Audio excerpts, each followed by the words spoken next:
Tātad šovakar dodamies ciemos pie neparastās, bet tomēr ļoti pievilcīgās Spiežu ģimenes. Tieši viņu mājoklis ļausies neparastajām pārvērtībām. Uldis un Arta nemaz nezina, ka viņu mājokli tūliņ sagaidīs pārvērtības. Vītiņ! Mīļais! Viņa pasakoja atģērbjās! Nāc iekšā! Tev dēņu kafiju!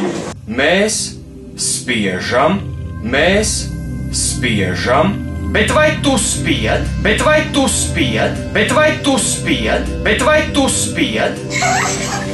Pasakoja sīkie sūdus savāc!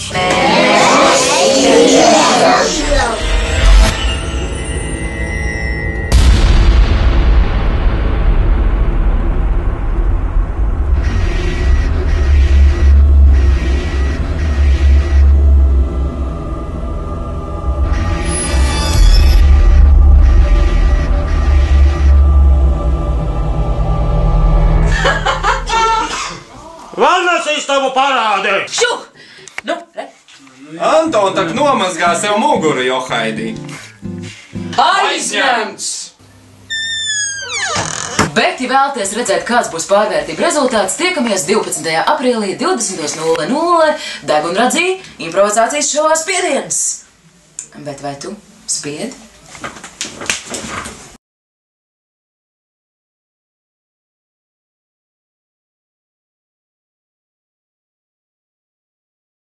Gribu.